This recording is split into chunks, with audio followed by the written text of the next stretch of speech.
Alors, j'en profite sur la question de l'impact des innovations et de l'impact des nouvelles technologies, qui est aussi notre axe au Cercle Entreprise et Santé. À côté de tout ce que vous pouvez voir et sur les stands et autour, notamment d'INRS, on organise, je vais dire demain et jeudi, à la fois des forums, qu'on appelle des UX forums, c'est-à-dire en logique d'entreprise utilisatrice, autour de choses nouvelles. Donc il y a les exosquelettes et il y a aussi les New Tech Med.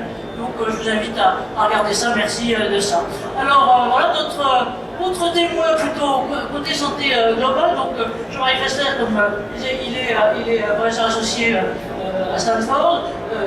Il réfléchit, c'est un chercheur qui a beaucoup écrit sur la synthétique et sur les approches de risque et sur la santé à l'hôpital. Et je vous conseille le dernier ouvrage, alors pardon, paru en 2017, et j'espère qu'il va reparaître parce qu'il est sur le sujet essentiel sur lequel on est tous ici, et qui est sur la prévention. Jean-Marie, c'est à vous. Merci Anne-Marie. D'abord, bonjour à toutes et à tous. Moi aussi, je salue le centenaire de l'OIT. Et je remercie Entreprise et Santé. Je voudrais vous soumettre, au fond, 3 images de synthèse. La première, c'est une pyramide de la santé globale. Absence de maladie et d'infirmité, c'est un point de la pyramide. Accès au bien-être et son maintien, et épanouissement de la personne. Et ces 3 composantes en interaction permanente. Au fond, la pyramide en question, qui est une image, appelle certainement à l'action.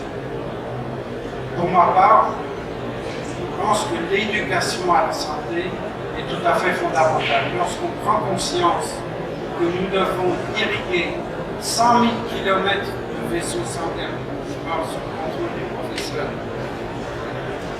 en permanence, ça nous motive à bouger.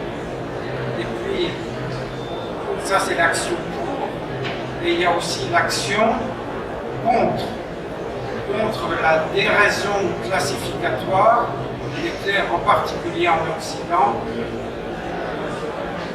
subit beaucoup de dommages au système de classement qui sont autant de frontières étanches. Et puis contre l'infobésité.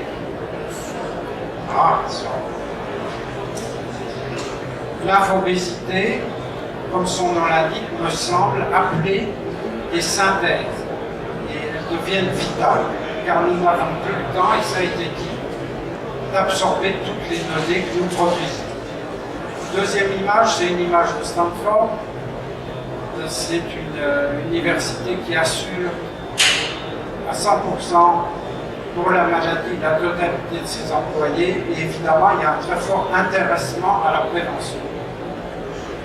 Je vous recommande le site ehs.stanford.edu où tous les risques sont représentés. Et c'est l'outil majeur, très quotidien, sur laquelle les signalements sont portés. Et une des choses très intéressantes sur ce site, c'est que les leçons apprises collectivement sur le campus en matière de gestion de risque et de prévention sont documentées. Et puis, quand on arrive dans cette université, ça prend un peu au dépourvu. Le premier exercice est de plonger sous les tables, c'est l'entraînement en cas de séisme. Vous savez que c'est sur la faille de Saint-Andreas, et 2 fois, en 1906 et en 1989, l'université a eu des dommages majeurs. Donc il y a un entraînement très concret à la prévention. Troisième élément, c'est bien plus qu'une image. Ceux qui nous soignent peuvent aussi souffrir.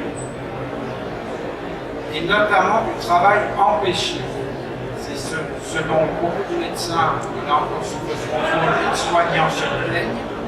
C'est trop d'injonctions, trop de messages, trop d'interruptions dans le travail, aussi beaucoup d'incivilité. Et il me semble que ça, c'est un champ sur lequel on peut rapidement progresser. 3 voies d'amélioration, je soumets à votre réflexion et à vos positions. La première, c'est la lucidité. Texte et nombre ne sont pas le réel. Il y a d'abord les... La deuxième, c'est périodiquement une révision des formalistes par des panels utilisateur terrain. On se rend plus compte, on produit un texte législatif, réglementaire, que devient-il 5 ou 10 ans après? Il y a un moment, il faut faire cet effort de révision et de lucidité. Et troisième élément, l'encouragement de la proximité mutualiste et des médiations pour retisser en permanence le lien social. Chacun, au fond, doit être, chacun d'entre nous, au cœur de son histoire. Je vous remercie. Merci, Jean-Marie.